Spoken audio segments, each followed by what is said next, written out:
Bonjour à tous. On les présente parfois comme le troisième tour. On va parler aujourd'hui des élections législatives qui auront lieu les 12 et 19 juin prochains pour élire donc les 577 députés. Bon, on va y revenir en détail.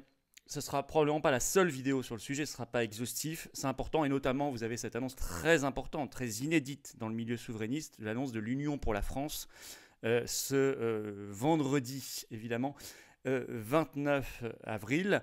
Et aujourd'hui, nous allons développer tout ça, voir également ce qu'on peut imaginer concernant les macronistes, concernant d'autres forces politiques qui se sont annoncées, est-ce qu'il y aura cohabitation. Et je vous rappelle, je vous le redis parce que je l'ai toujours dit, je n'ai pas changé d'avis, pas du tout, au contraire, la politique, ça n'est pas du tout que les élections. Ça en fait partie, mais ça n'est pas du tout que les élections. Et il va falloir que chacun le comprenne bien. En tout cas, les patriotes martèlent ce credo et surtout le font vivre, le prouvent grandeur nature, en faisant de la politique avec un P majuscule, s'occuper des affaires de la cité, du pays, bien au-delà des simples campagnes électorales, évidemment, pour préparer, obtenir une véritable rupture avec l'ordre oligarchique. Évidemment, continuez de vous abonner à cette chaîne YouTube. Un petit clic, c'est important de vous abonner. Il y a beaucoup de gens, un tiers des gens qui regardent les vidéos régulièrement, je les en remercie, mais qui ne sont pas abonnés. Or, ça vous prend vraiment, objectivement, une seconde, même pas d'ailleurs, un dixième de seconde, un clic, c'est gratuit bien sûr, et vous êtes abonné, et en fait ça fait circuler plus facilement les vidéos, c'est repéré par les algorithmes de YouTube. Voilà, c'est tout. Pareil, si vous laissez des commentaires, des pouces vers le haut, etc. Merci d'avance, évidemment, rejoignez-nous, on parlait de législative, on a des centaines de candidatures partout en France, métropole, outre-mer, étranger, à financer, on ne demande rien aux candidats, parce qu'on veut que chacun puisse être candidat, mais c'est nous qui payons les bulletins de vote et tout, il n'y en a pas un centime de financement public. Il faut nous aider. Vous pouvez adhérer, réadhérer ou faire un don de soutien. Par ailleurs, ça finance tout le reste, toutes les actions qu'on va reprendre un peu partout en France.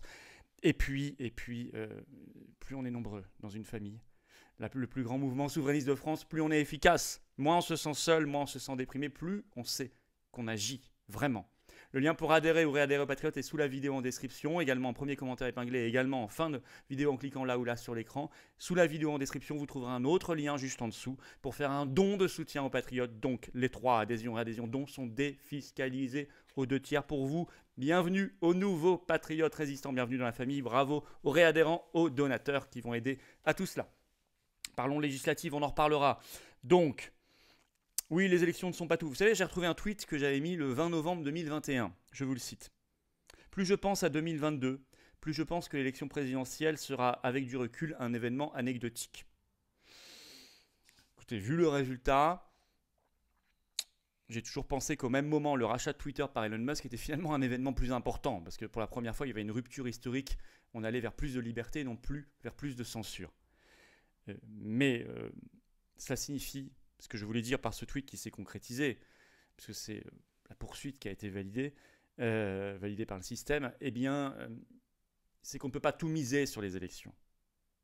On va y revenir. Alors, y aura-t-il cohabitation? Vous savez, c'est quand le Premier ministre, le gouvernement et donc la majorité parlementaire, le Premier ministre n'étant issu que de la majorité parlementaire, et le Président de la République ne sont pas de la même couleur politique. Alors, ce serait très bien qu'il y ait cohabitation parce que ça bloquerait, ça figerait en quelque sorte Emmanuel Macron pendant 5 ans, bien sûr. Mais objectivement, je vous dois la vérité, vu le mode de scrutin aux élections législatives, vu le calendrier, c'est-à-dire on vote quelques semaines après la présidentielle, c'est très très peu probable. Il y a eu 3 cohabitations en France, 1986 à 1988. 1993 à 1995, donc la première c'était Chirac Premier ministre avec Mitterrand président, la deuxième Balladur Premier ministre avec Mitterrand président, et la troisième 97-2002, Jospin Premier ministre avec Chirac président, et c'était suite à une dissolution par Chirac en 97. Il s'était tiré une balle dans le pied. Mais à chaque fois ces cohabitations ont eu lieu en cours, voire plutôt en fin ou en cours de mandat présidentiel, pas juste après une élection présidentielle. Maintenant, avec le quinquennat qui a été validé malheureusement par le référendum du 24 septembre 2000, moi j'avais voté contre, c'était mon premier vote, eh bien le quinquennat fait qu'on vote à la présidentielle, on vote aux législatives juste après, pour la même durée de temps. Donc effectivement, on transforme la présidentielle un peu en troisième tour, un peu mécanique, automatique, suite naturelle quasiment de la présidentielle. Et donc ça rend encore plus compliqué dans ces conditions une cohabitation, et puis le mode de scrutin qui est très majoritaire aux législatives, ça n'est pas le même qu'à la présidentielle, la rend encore plus compliquée. D'autant cette année qu'on sait qu'entre En Marche et les Républicains, il y aura beaucoup d'accords. Beaucoup d'accords. Or, les Républicains, en 2017, avaient eu 136 députés sur 577. Là, ils en auront beaucoup moins tout seuls, mais beaucoup, en fait, se retrouveront chez En Marche. En Marche, qui est toujours avec le MoDem, etc. Donc là, il y a une espèce, si vous voulez, de mécanique qui est favorable à celui qui vient d'être réélu président de la République. Bon. Ceci dit, on a appris par un article de France Info du 29 avril que plusieurs ministres sortants seront candidats aux législatives pour être députés. Il faut les faire battre. Je cite Éric Dupond-Moretti, candidat dans le Nord, 15e du Nord à Hasbrook, 15e circonscription. On peut citer Emmanuel Vargon, 8e circonscription du Val-de-Marne, Elisabeth Borne, 6e du Calvados, Jean-Michel Blanquer, 9e ou 4e pardon, du Loiret à Montargis. Là, nous en reparlerons, on aura le temps d'en reparler, il faudra les faire battre. Voter pour ses convictions au premier tour, les faire battre si elles sont au second tour, ce qui n'est même pas du tout garanti, au second tour. Alors, est-ce que Mélenchon, Premier ministre, ce qui est son slogan, donc c'est-à-dire cohabitation, est donc possible? Non, c'est très peu probable. Le dernier sondage Harris Interactive qui a été publié le 25 avril sur les législatives fait une projection en sièges et donne à la France Insoumise entre 25 et 45 sièges sur 577. Même si vous y ajoutez, s'il faisait un accord avec tout le monde, sans perdre personne en route, le PS est mis entre 20 et 40 sièges, PS et divers gauche, EELV, donc les écologistes, 1 à 5, PCF 5 à 10. Donc, dans l'hypothèse grand maximum, on arriverait à 100. Or, la majorité absolue est à 289. Donc, ils en seraient très loin. Alors, ensuite, RN Reconquête. Il n'y aura pas d'accord. Ça a été confirmé sur France Info ce 30 avril par le porte-parole du RN, Laurent Jacobelli. Il a dit chacun sous ses couleurs. Il n'y aura pas d'accord. Et de toute façon, je ne pense pas qu'il y avait de véritable ambition, intention réelle de faire un accord. Bon. Alors, pour ceux qui me posent la question, aucune proposition n'a été faite ni par le RN ni par Reconquête aux patriotes. Aucune. Ni par oral, ni par écrit, ni en nous contactant, ni publiquement. Rien du tout. Absolument rien. Or, alors que nous, si vous voulez, notre accord qu'on a présenté à la presse, il est là, est signé, voilà, il y a ma signature et celle de Nicolas Dupont-Aignan le 14 mars, c'est daté, écrit ceci, on a annoncé un accord législatif, cette alliance tend la main aux autres formations souverainistes désireuses de s'associer à cette initiative. Je le dis extrêmement clairement. Alors, et effectivement, ce 28 avril, nous avons, par communiqué de presse, annoncé que nous confirmions cette alliance aux élections législatives qui s'appelle Union pour la France. Donc entre les Patriotes, Debout la France et Génération Frexit qui l'avait rejoint juste après, ayant entendu que c'était ouvert à tout le monde, qui aura donc environ 500 candidats sur les 577 circonscriptions en métropole, outre-mer et même pour les Français de l'étranger. On publiera évidemment la liste bientôt. L'enjeu de ces législatives, on l'a vu, ce n'est pas une cohabitation. Ça, c'est un argument électoraliste mensonger. C'est très peu probable. Quand je dis ça, c'est probablement moins probable que de gagner au loto. Non, c'est d'abord un vote clair par rapport à Macron, de conviction. Attention, ne pas reproduire les erreurs des votes tactiques en fonction des derniers sondages du matin, etc., qui ont été faits par certains à l'élection présidentielle. Ça ne sert à rien, je l'avais annoncé. Il faut toujours voter pour ses convictions au moins au premier tour. Et ça a mené de toute façon, là, on a vu, à ce que Macron repasse. Bon, et largement. Non, il faut un vote clair, il faut envoyer des signaux clairs. Par exemple, j'ai entendu, ce 29 avril, Emmanuel Macron était en déplacement. Il a annoncé qu'il pourrait éventuellement réintégrer des soignants suspendus, supprimer le pass sanitaire à l'entrée des hôpitaux. Ce sont des propos de campagne. Il faut une force pour porter ce message et cette exigence, réintégration des personnels suspendus, suppression du pass sanitaire à l'entrée des hôpitaux, mais aussi des EHPAD, mais aussi des établissements accueillant des personnes handicapées, et tout le reste, pour que ça n'en reste pas au stade de propos de campagne. Nous portons ce message clairement, et nous serons les seuls.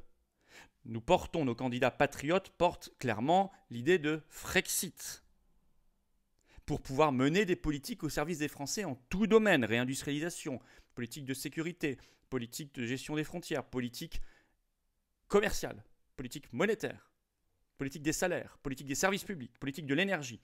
Nous portons le message de sortie de l'OTAN pour la paix, les messages de liberté. Pas de crédit social, pas d'identité numérique, pas de suppression de l'argent liquide, abrogation définitive de tout pass, confinement anticonstitutionnel, etc. Porter clairement le RIC et la démocratie directe, le RIC sur tout sujet, référendum d'initiative citoyenne. Redonner du sens, y compris aux élections législatives, à une Assemblée nationale qui ne soit plus simplement une caisse enregistreuse des directives de Bruxelles.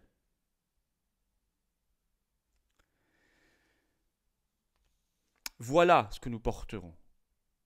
Et puisque ces élections législatives doivent être débarrassées de toute considération tactique, puisqu'il n'y a pas l'enjeu de la cohabitation, il faut absolument voter pour ses convictions. À la limite, au second tour, selon qui est sélectionné, qualifié, on peut faire un vote tactique, notamment d'élimination, bien sûr, et toujours contre les macronistes. Toujours contre les macronistes. Mais au premier tour, il faut voter pour ses convictions, y compris au second quand ces convictions sont qualifiées. Et c'est possible. Pour être candidat, il nous faut un soutien financier. Ceux qui peuvent faire un don selon leur capacité pour financer ces campagnes, profession de foi, affiches, bulletins de vote, sont à la charge des candidats et donc à notre charge, on prend à leur place. Vous pouvez faire un don, c'est défiscalisé aux 2 tiers, le lien est sous la vidéo en description. Ou adhérer et réadhérer, vous le savez.